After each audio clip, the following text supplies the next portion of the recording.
Señor les bendiga.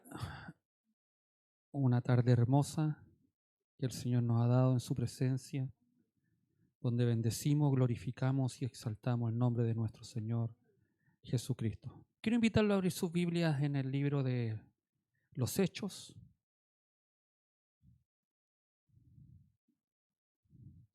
Acuérdense que la semana pasada terminamos con el capítulo 2. Hoy comenzamos a ver ya el capítulo 3, donde Dios nos va a hablar de lo que muchas veces nosotros hemos perdido.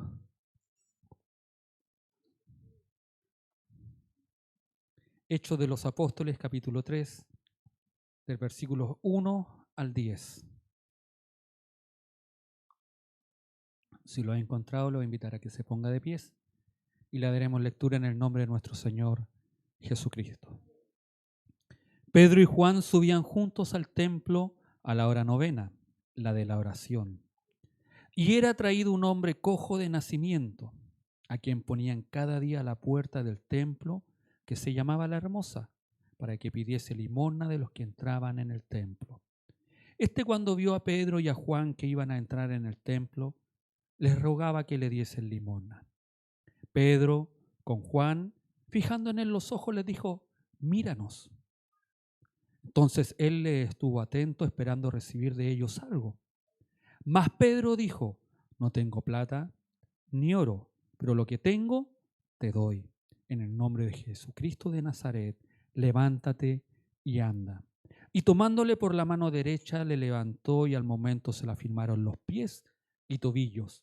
Y saltando se puso en pie y anduvo y entró con ellos en el templo, andando y saltando y alabando a Dios. Y todo el pueblo le vio andar y alabar a Dios, y le reconocían que era el que se sentaba a pedir limosna a la puerta del templo, La Hermosa, y se llenaron de asombro y espanto por lo que había sucedido.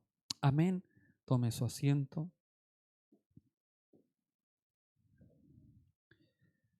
Entre las muchas maravillas y señales que habíamos visto en los versículos anteriores del capítulo 2, casi al finalizar, dice que la Escritura nos enseña de que se hacían muchas maravillas y señales. Y no menciona ninguna. Y el capítulo 3 comienza con la primera maravilla o señal o milagro que realizan los apóstoles por el poder del Espíritu Santo.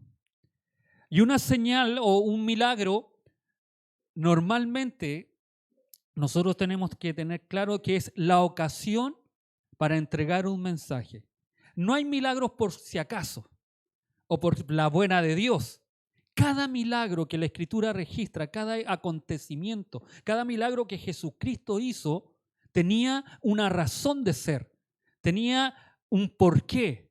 Y este milagro que estos discípulos realizaron y que Lucas que dejó registrado en el libro de los Hechos, tiene una razón de ser que después la semana siguiente veremos cuál era la razón de esto. Nos vamos a enfocar solamente en lo que hizo el Espíritu Santo a través de estos varones.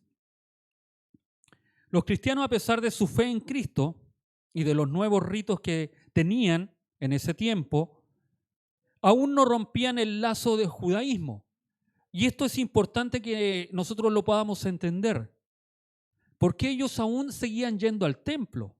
Ellos todavía, es decir, no se separaban, o la iglesia nueva que estaban haciendo en ese momento, para nosotros que tenemos hoy toda la Escritura, a nosotros, ¿para qué iban al templo? ¿Cuál era el motivo de ir al templo? ¿Era sanar al cojo? Ellos dicen que iban a orar, que ellos iban a buscar.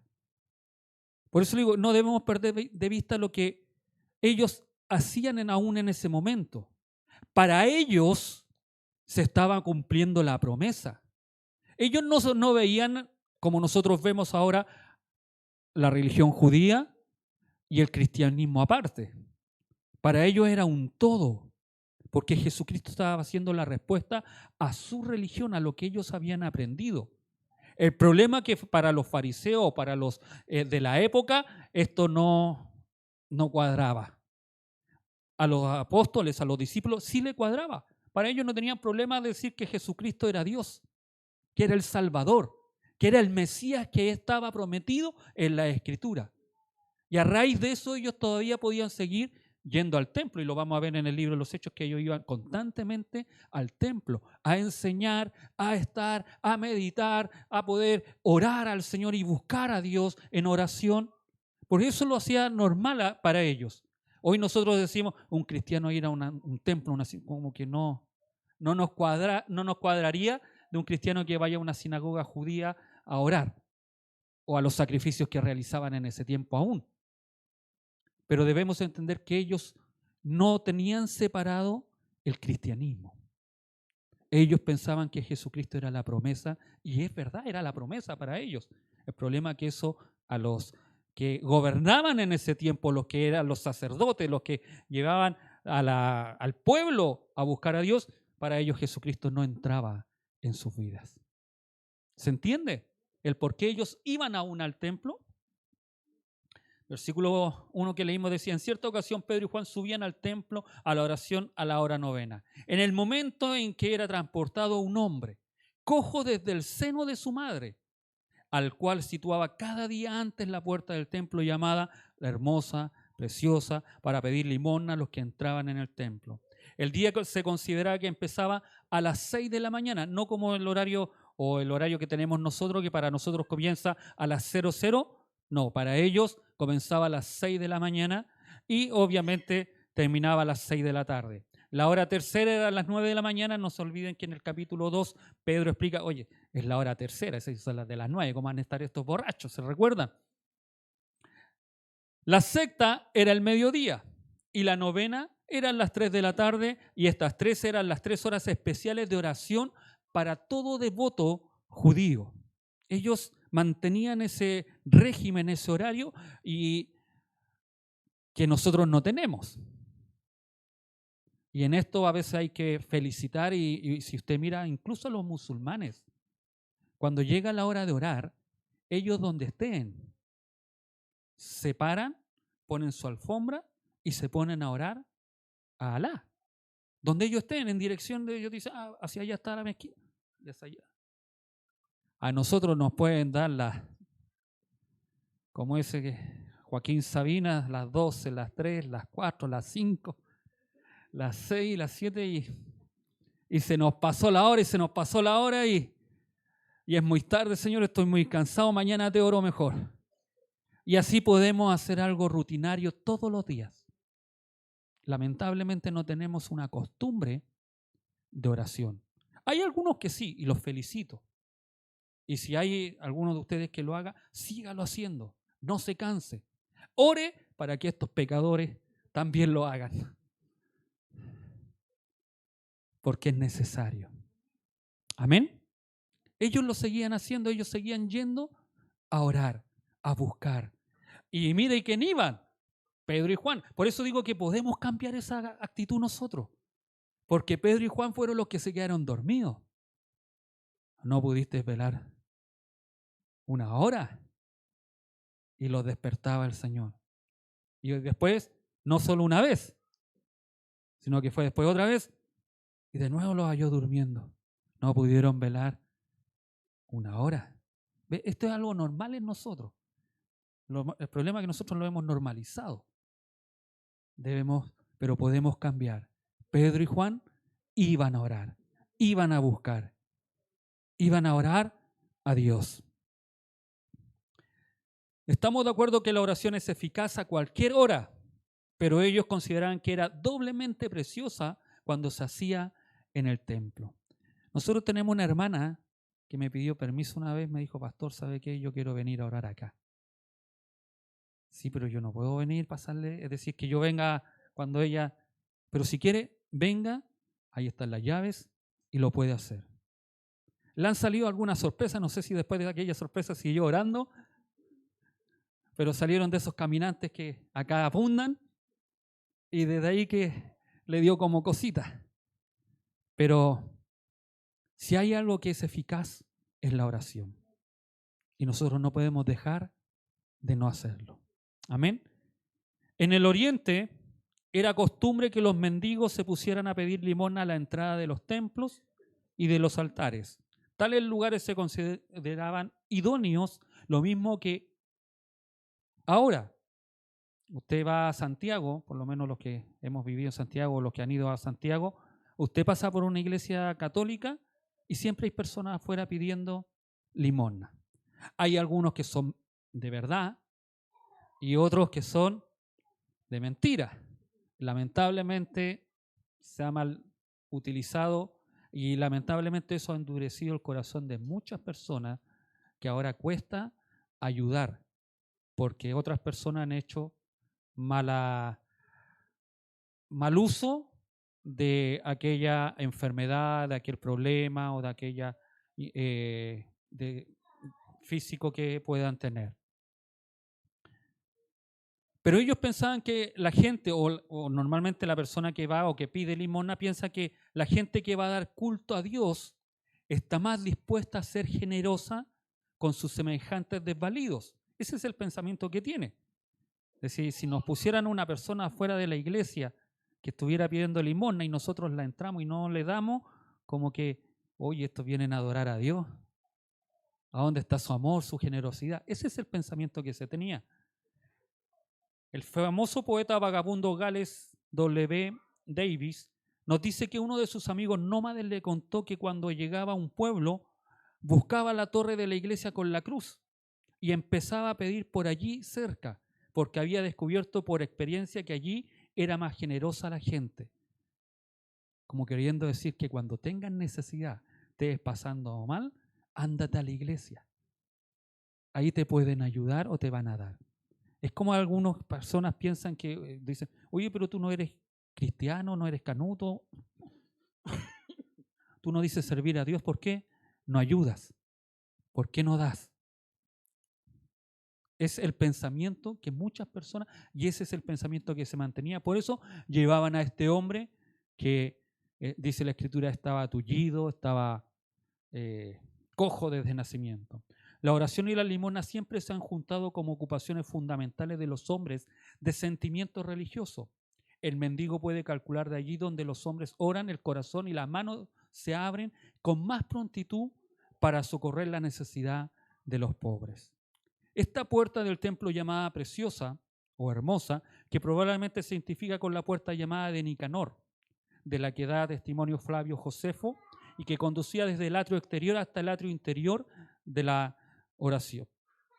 ¿Y por qué era importante esta puerta?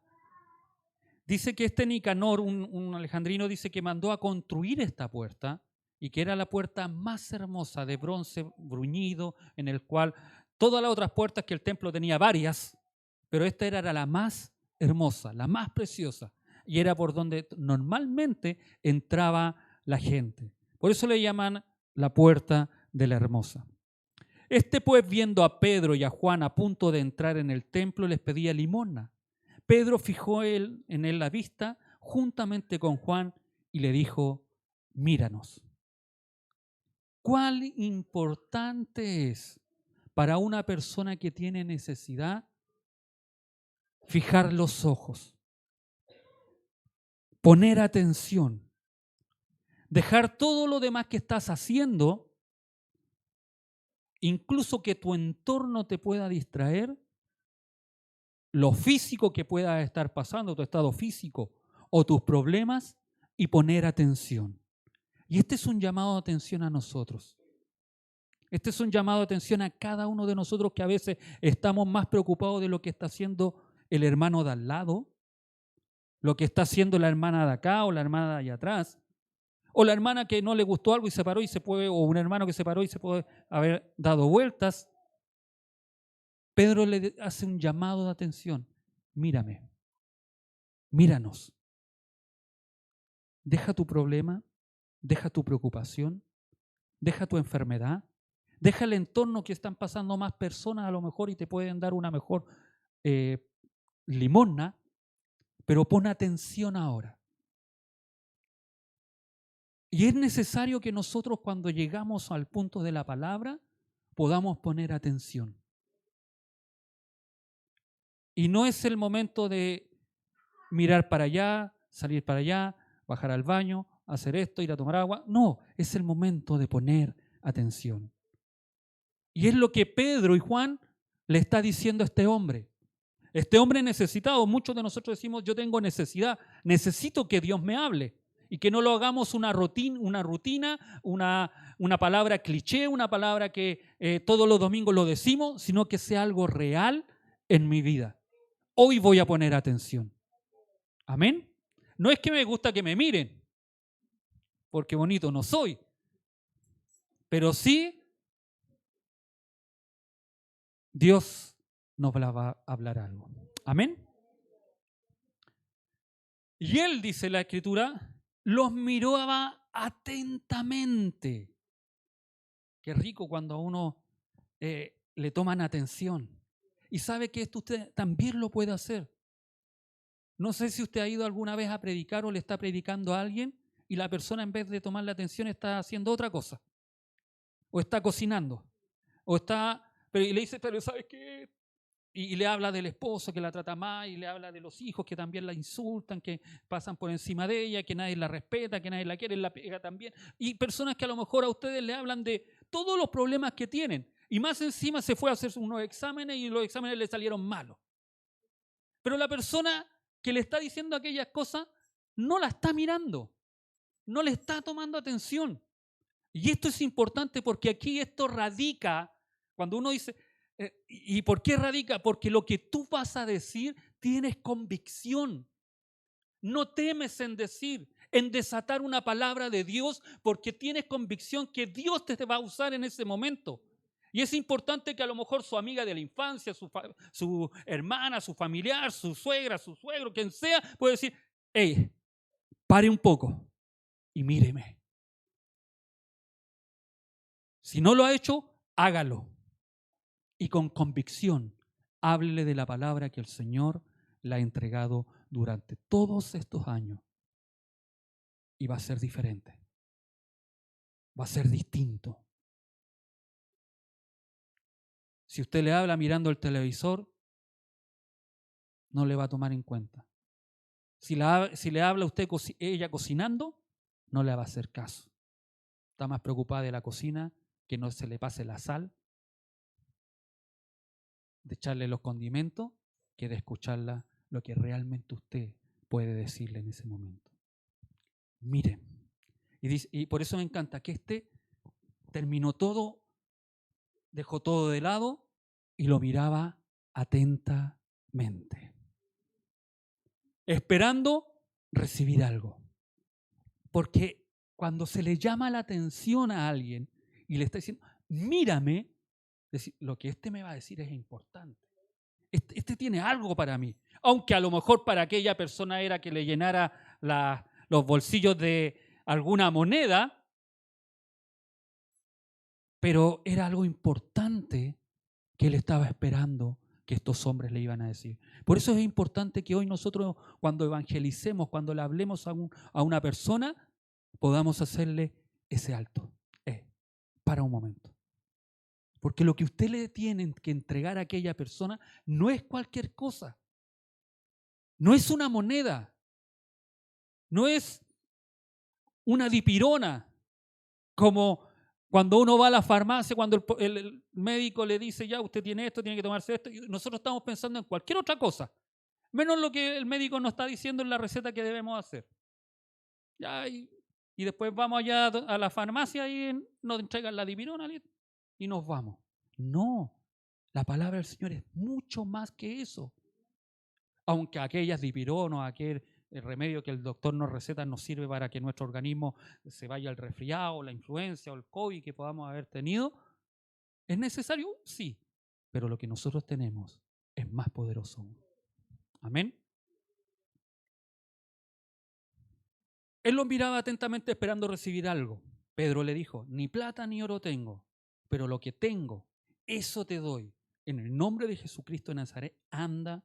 Y tomándolo por la mano derecha lo levantó y al instante se fortalecieron sus pies y sus tobillos. Y dando un salto se puso en pie y andaba. Entró con ellos al templo caminando, dando saltos y alabando a Dios.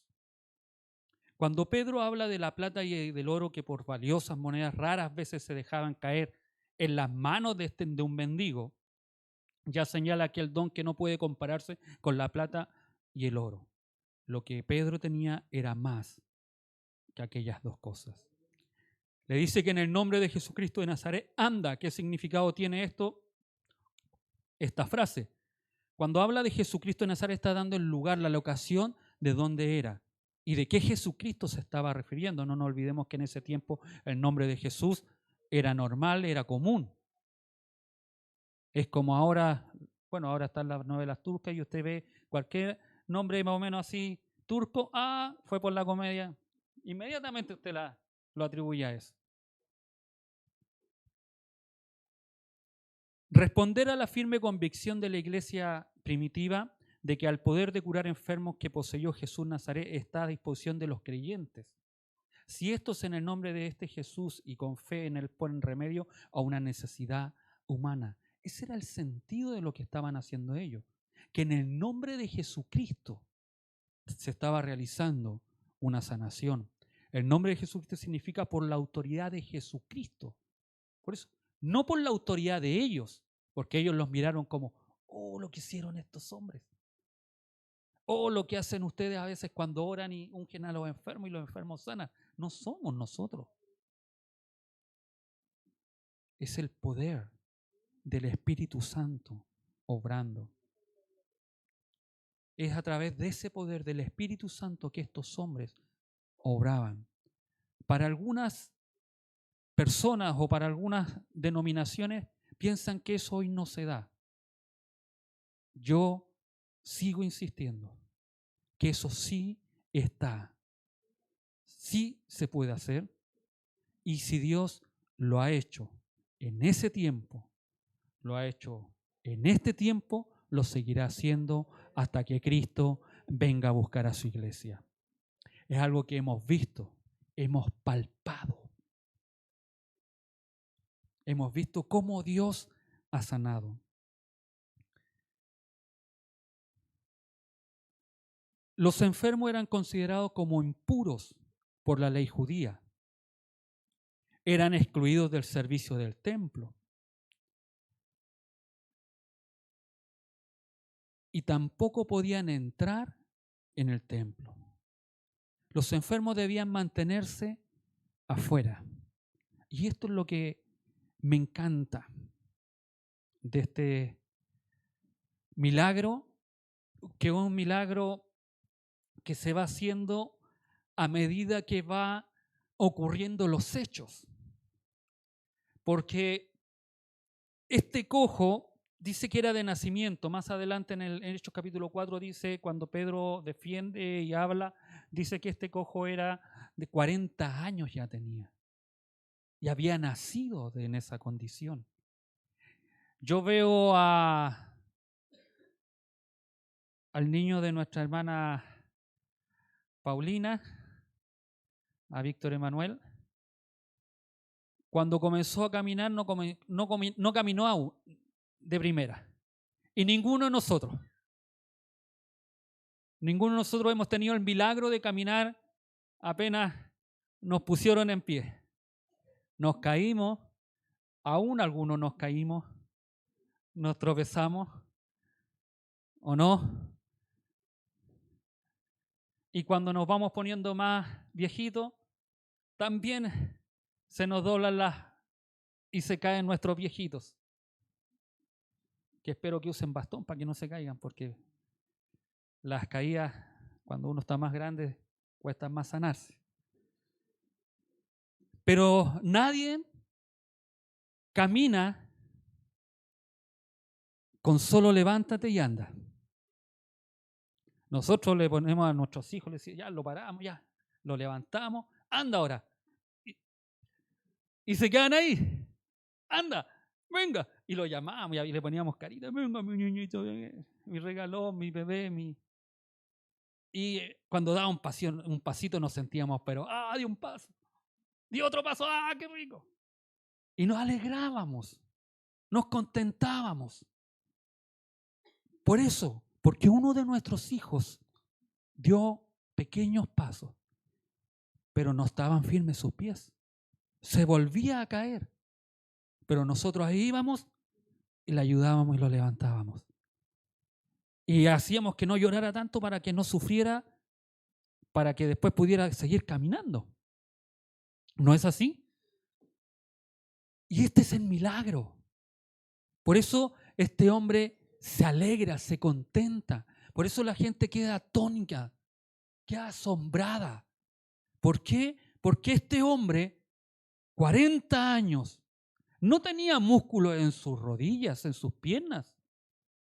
Nunca había caminado, como algunos ciegos habían que decían devuélveme la vista y se la devolvía porque ellos habían visto antes. Este nunca había caminado, nunca se había parado en sus pies. Nunca, por eso es el milagro que se realiza. Y a veces nosotros dudamos de los milagros. Dudamos del poder de Dios. Dudamos de lo que Dios puede hacer hoy en este tiempo. Este milagro es un llamado de atención a nosotros, los que estamos estudiando, los que estamos viendo, los que estamos conociendo el poder del Espíritu Santo. Porque el poder del Espíritu Santo sigue obrando en estos tiempos. No limitemos el poder de Dios. No limitemos el poder que Dios puede realizar en este tiempo en las personas. Él puede cambiar órganos. Él puede cambiar la sangre. Él puede cambiar lo atrofiado que pueda tener nuestros cuerpos. La Escritura dice que Dios es el mismo de ayer, de hoy y por los siglos. Nosotros nos desgastamos, pero Dios sigue siendo el eterno, el omnipresente, el omnipotente, el todopoderoso, el creador de todas las cosas. Dice que porque por las de él no se iba a levantar. Dice que Pedro le extiende la mano derecha, y aquí no vengan a decirme algunos, no, es que era derechista, que era aquí, que era allá. No, aquí no estamos hablando de política. Aquí estamos hablando de un hombre lleno del poder de Dios, que le había exhortado y le había dicho, levántate y anda. Y le tiende la mano y lo pone en pies. Y esto es maravilloso, porque dice que el cojo se levantó, no solo caminó, sino que se puso a saltar. Se puso a saltar. A nosotros a veces cuando cantamos ese corito regocijado nos cuesta saltar. Pero este lleno del poder salta. Un hombre que nunca había caminado. Un hombre que nunca había saltado. No sé si los primeros saltos de mis hijos eran hacia abajo. No eran hacia arriba. Pero este se puso a saltar. Y sigo. Porque ellos quieren saltar. No sé si ustedes se acuerdan cuando sus hijos, los primeros saltos que ellos dieron. Como querían saltar y saltaban para abajo. ¿Cómo es eso, saltar para abajo, man? Así.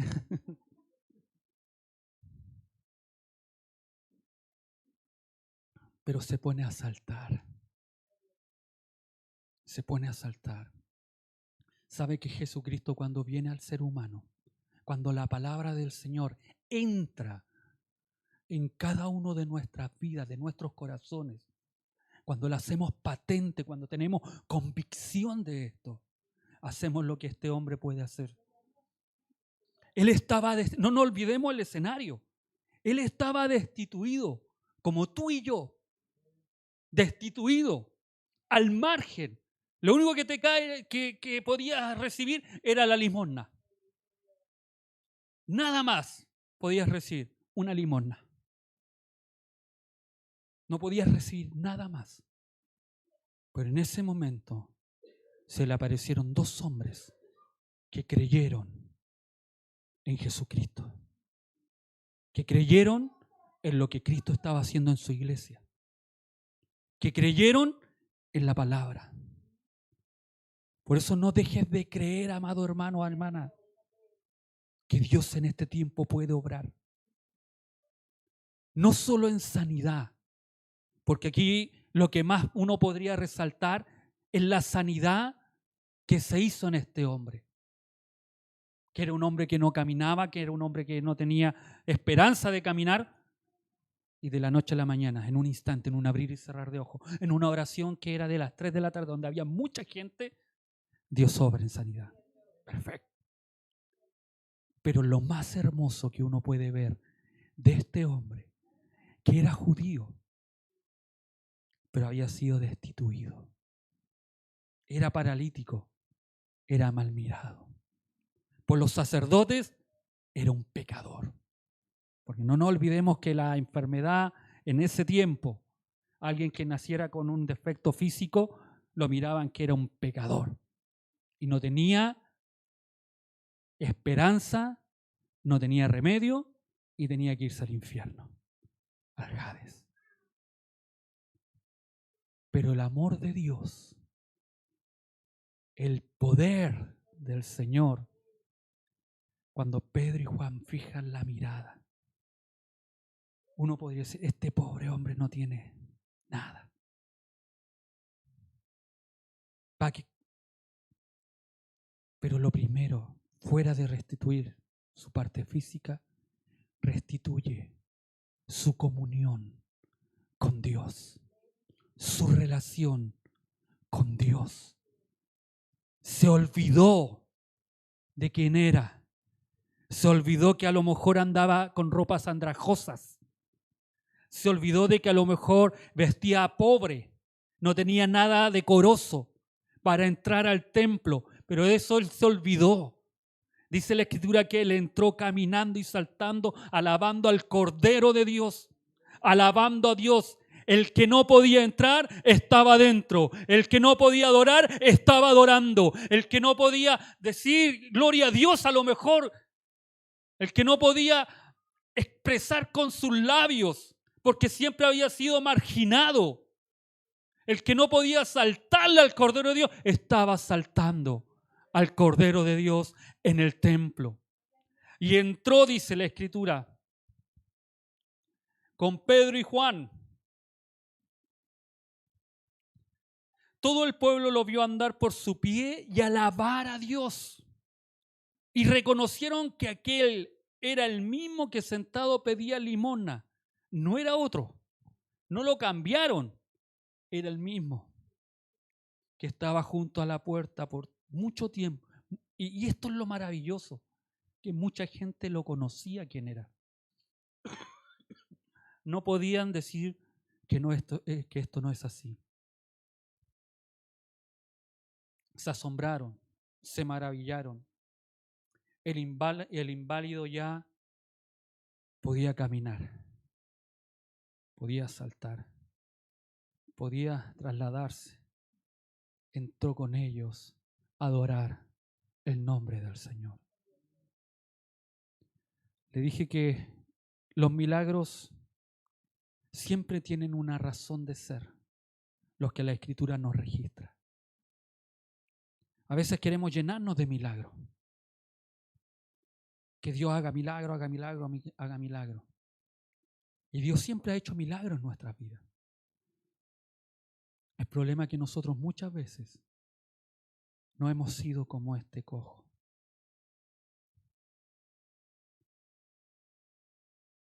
Tomamos a Dios como el Dios del botiquín,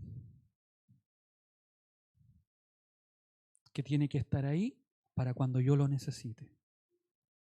¿Quién revisa de ustedes el botiquín en su casa?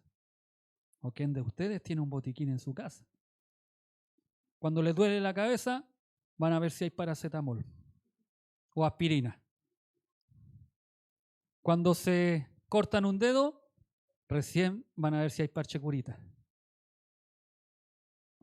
Cuando les duele, a veces el cuerpo no duele, vamos a ver si hay ibuprofeno.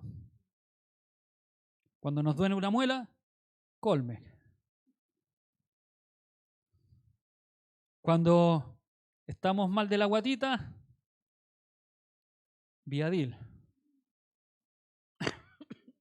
Omeprazol.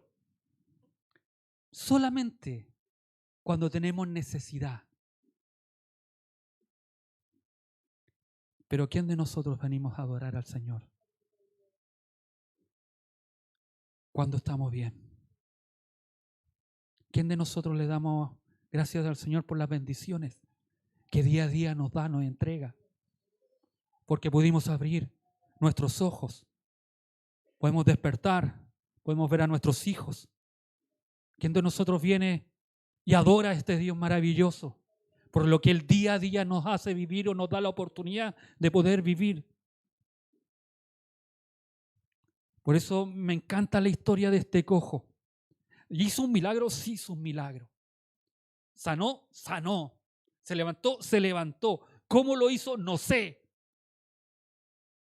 Porque no soy médico y aquí tengo una enfermera y tengo la Basti que está estudiando enfermería también y me podrían decir, y ella estudia y decía, eso es imposible que pueda realizarse. Una persona que no camine durante 40 años, es imposible que se pare, salte y camine. Es imposible. Nosotros a veces, con unos días que no caminaban, andábamos todos tullidos ahí, tembleleque. Pero mire, es una persona de 40 años. 40 años. No le pongas límite al poder del Señor. No cuestionemos lo que Dios puede hacer hoy en estos tiempos. Quizás llevamos mucho tiempo y quizás usted lleva mucho tiempo orando aún por una enfermedad. Y a veces que está bien que le podamos decir, si tú quieres, Señor. No me voy a poner como aquellos que dicen, declara hoy día y sobre tu enfermedad, no. Pero créele al poder del Señor, que Dios puede obrar sanidad. Lleva un chico que lleva como 5 o 6 meses más o menos lleva ya, 7 meses, que todavía está enfermo, Javier, que todavía no se puede levantar, que todavía le duele la operación que le realizaron. Pero creo que Dios puede hacer un milagro. Los médicos han ido, o él ha ido a los médicos, le han hecho los exámenes, todo eso, y todo bien. Le dicen que es psicológico. Pero más que psicológico, creo en un Dios que puede seguir obrando. Pero no basta que solo yo lo crea. Es importante que usted también lo crea. Que la Camila cuando ore por él también crea que Dios puede hacer un milagro. No necesitan al pastor, no necesitan un oficial que vaya. Tú y yo tenemos el Espíritu Santo. Todos podemos orar con convicción, creyendo que Dios va a obrar en la vida de aquel familiar, de aquella persona. Sacamos varios principios de esta palabra que podemos aplicar a nuestras vidas.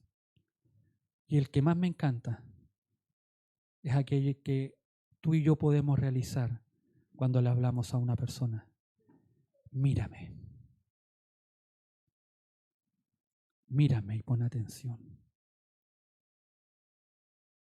Porque Cristo, porque Dios puede obrar hoy en nuestras vidas, en aquel milagro, en aquella oración que estás pidiendo por mucho tiempo, en aquel dolor que a lo mejor llevas tiempo y años a lo mejor.